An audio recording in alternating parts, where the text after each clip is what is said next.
What's up, PT on Ice crew? We got Instagram here, YouTube over here. I'm Dr. Mark Gallant, coming you here, Clinical Tuesday, lead faculty in the Ice Extremity Management Division, alongside Lindsay Huey, Eric Chacones, Cody Gingrich. Happy to be here this Tuesday.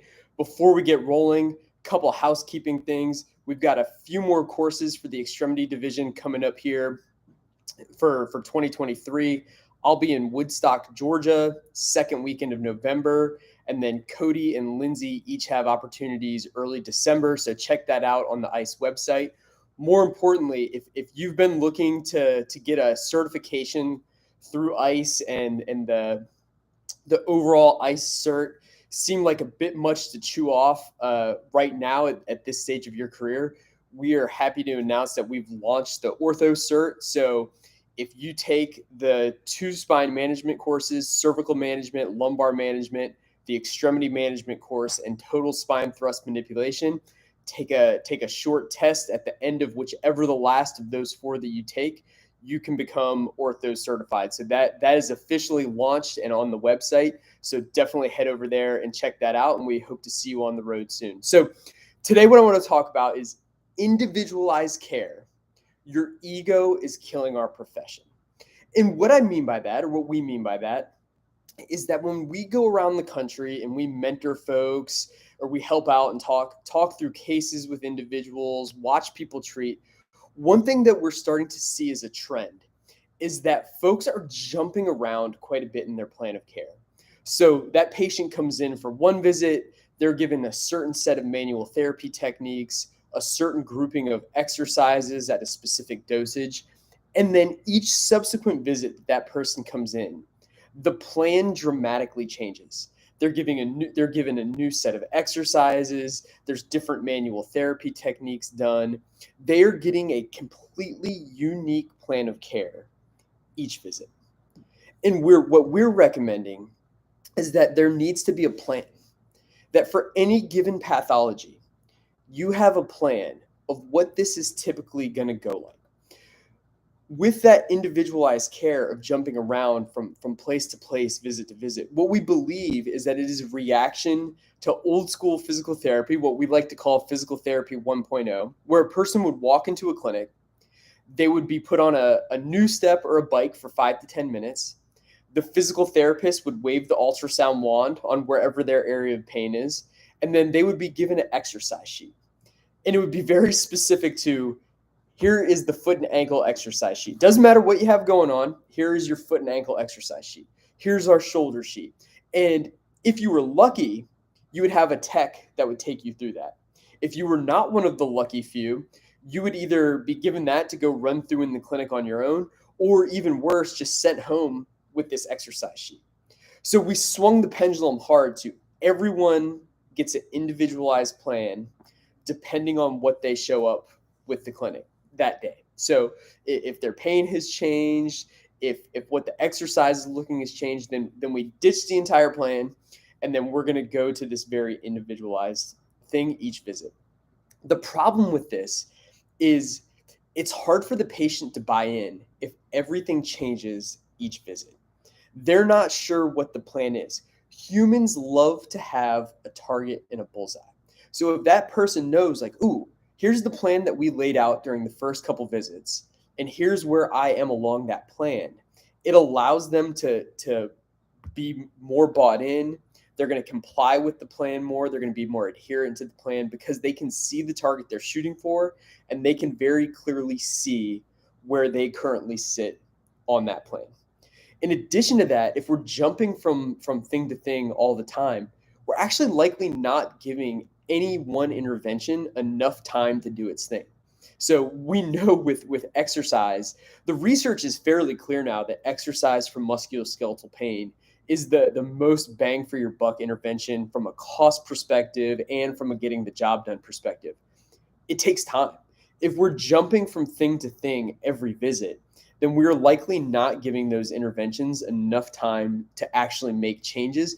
And in addition, it takes people time to get used to doing an exercise. So if we switch to exercise each visit, we're not allowing that person to become efficient with that exercise.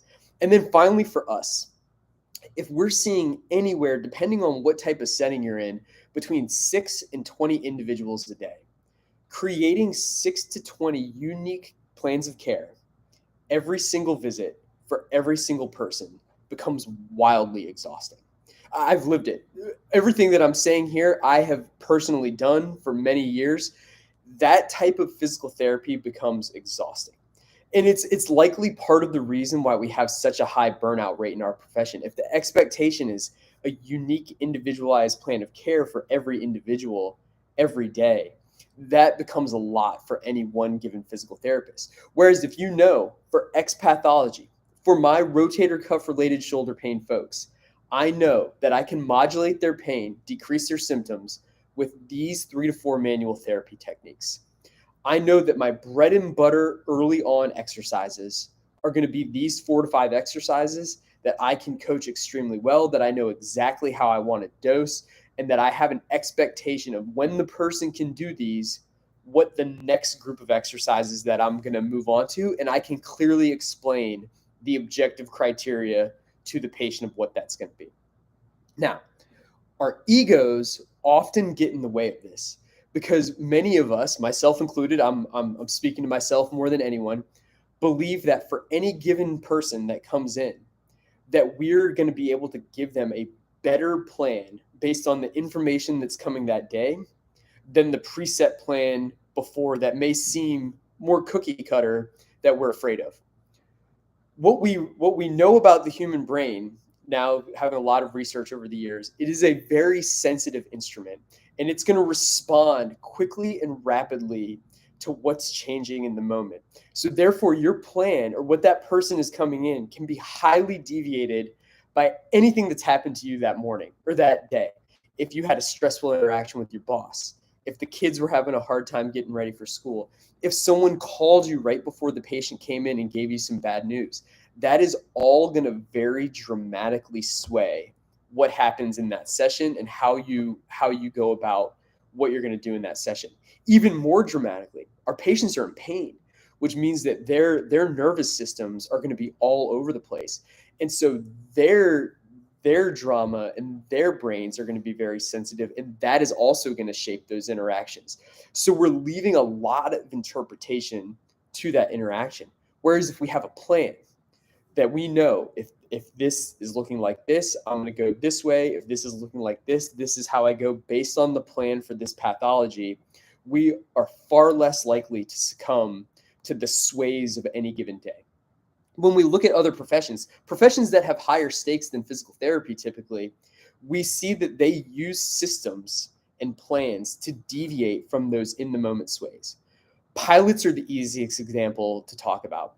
When you have a pilot, it doesn't matter if that pilot is on his second day of the job or if they have 36 years of experience. That pilot has a checklist for almost everything that could possibly happen on a plane. If the weather looks like this is our checklist of what we're going to do.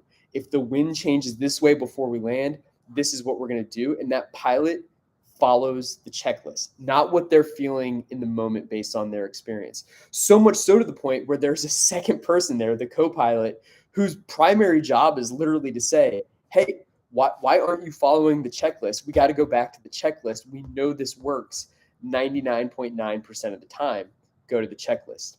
For those of you who have been following ICE for a long time, our CEO, Jeff Moore, spent a lot of time working in restaurants and kitchens. And if you were lucky enough to take a class with Jeff or got to spend some time with Jeff, we used to always get all these stories about his time in the kitchen. And a lot of those things I still think about to this day, the stories he told as far as patient care. And one of the main ones that stuck with me was a chef that he worked with, who now has a Michelin star, by the way, told Jeff that for any given recipe, you need to cook this 1,000 times before you start to deviate from the plan. Doesn't matter if you're the greatest chef in the world, you don't add salt, you don't add fat, you don't add any flavor profiles until you have cooked that recipe 1,000 times. Because that 1,000 times is going to allow you to see how this thing really responds, what could possibly go wrong, what could happen, how you really get the full breath by committing that much. That's the same with our plan of care. There is no way that we can confidently say to the human in front of us, for most people, what we see, if you follow this plan, this is where we get to. If we're changing the plan all the time, we never get to experience that to show the patient and to say confidently. So we want to have the plan for any given pathology that we're going to give most people. Another example is the 12-step plan in recovery. I am not in recovery myself, so if I'm butchering this, I apologize to anyone who is in recovery. But with the 12-step program, it's 12 steps.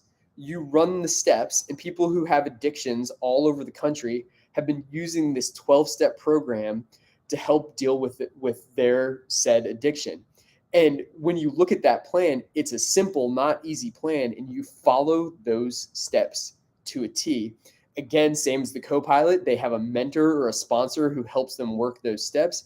If that person is struggling or deviating, what that mentor's job is to do is say, hey, make sure you go back and are following these steps and are not deviating it. So lots of examples of really solid professions and organizations that use a plan to get the job done. So what should the plan look like for us, for any given patient? When you have a pathology, rotator cuff related shoulder pain, plantar fasciitis, things that you need to know early on. What are the manual therapy techniques or exercises that you know can modulate pain and decrease symptoms for most people? Have a few of these that you know you can do effectively and work for most folks as part of your plan. Then have your bread and butter exercises. What are the exercises that are going to be the main? Let me back up for a second. Before you have your bread and butter exercises, what are the few exercises that you're going to have that are for that irritable patient that you know before they can tolerate a lot of load that we're going to give them? So your pain modulation techniques, your lower level exercises that are not going to overstress the tissue while we're trying to calm this down. Part two, what are your bread and butter exercises?